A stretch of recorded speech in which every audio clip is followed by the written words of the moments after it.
ఒక్కసారి కొమ్మూరి గోల్డ్ కి కాల్ చేయండి. తాకట్లో ఉన్న మీ బంగారాన్ని విడిపించి మార్కెట్ ప్రైస్ కి వాళ్ళు కొనుక్కుని మిగతా డబ్బులు మీకు ఇచ్చేస్తారు. హలో అండి, అందరికీ నమస్కారం.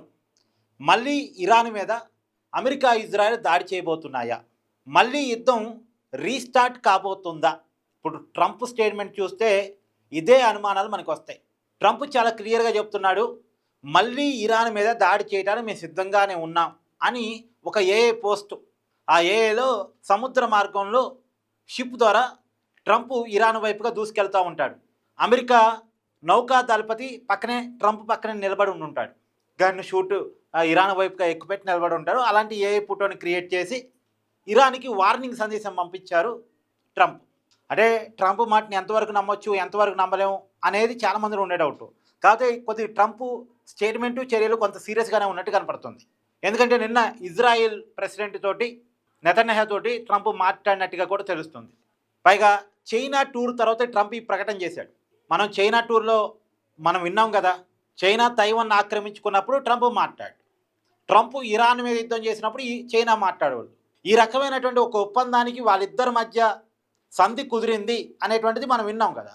సో చైనాని కామ్ చేసి ఇన్నాళ్ళు ఇరాన్ తెగబడి పశ్చిమాసియాలో ఒక యుద్ధ వాతావరణాన్ని క్రియేట్ చేయటం వెనకాల, ఇరాన్ తెగింపు వెనకాల చైనా ఉంది అనేటువంటి అనుమానం అందరిలో ఉంది. చైనా రష్యా ఉన్నాయి అనేటువంటి అనుమానం. సో చైనాని కొంత ట్రంప్ కామ్ చేయగలిగి, నువ్వు తైవాన్ని కావాలంటే ఆక్యుపై చేసుకొని నేను అడ్రాను క్లియర్గానే స్టేట్మెంట్ ఇచ్చాడుగా.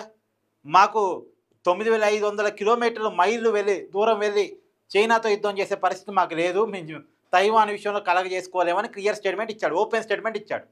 కాబట్టి తైవాన్ విషయంలో అమెరికా కామ్గా ఉంటుంది, ఇరాన్ మీద దాడి జరుగుతున్నప్పుడు చైనా కామ్గా ఉంటుంది. కాబట్టి చైనాని ఇప్పుడు కామ్ చేసి ఇరాన్ మీద మళ్ళీ దాడి చేయడం ఇప్పుడు ట్రంప్ స్ట్రాటజీగా అర్థమవుతుంది. ఎందుకంటే ఇప్పటికీ ఒక కొలికి రాలే సమస్య అనేది, ఇరాన్ వల్ల ఒక అంగీకారం రాలే.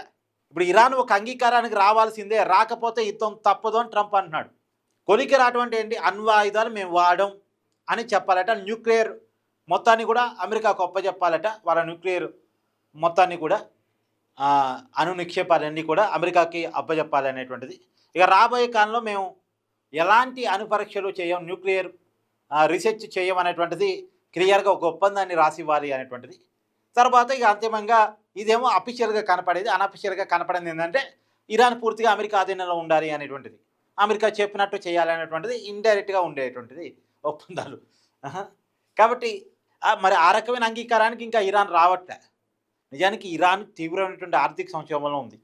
రియాలిటీలో చూస్తే ఇరాన్ తీవ్రమైన ఇబ్బందులో ఉంది. వాస్తవానికి వాళ్ళు హర్మోజ్ జలసంధిని వాళ్ళు క్లోజ్ చేసి పెట్టారు ఇరాన్ వాళ్ళు.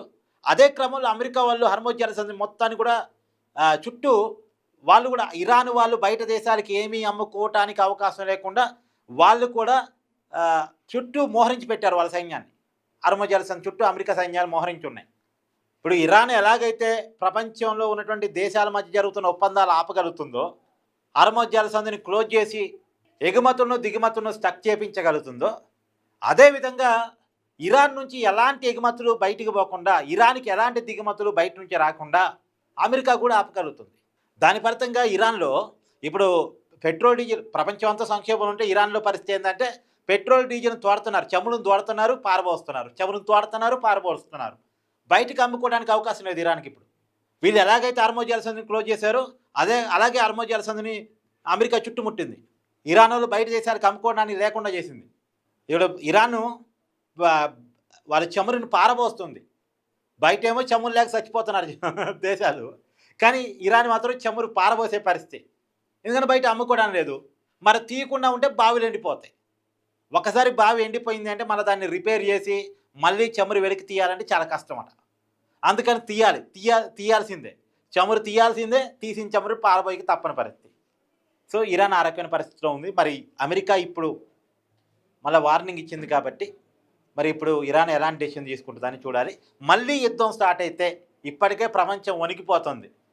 చూస్తున్నాంగా, గ్యాస్ సమస్యని, తర్వాత క్రూడ్ ఆయిల్ సమస్యని చూస్తున్నాం. మళ్ళీ యుద్ధం స్టార్ట్ అయితే ఎలాంటి సమస్యలు చూడాల్సి వచ్చిందో అని మనలాంటి వాళ్ళ భయం మంది. చూడాలి. మీ అభిప్రాయాన్ని కామెంట్ చేయండి. Thank you.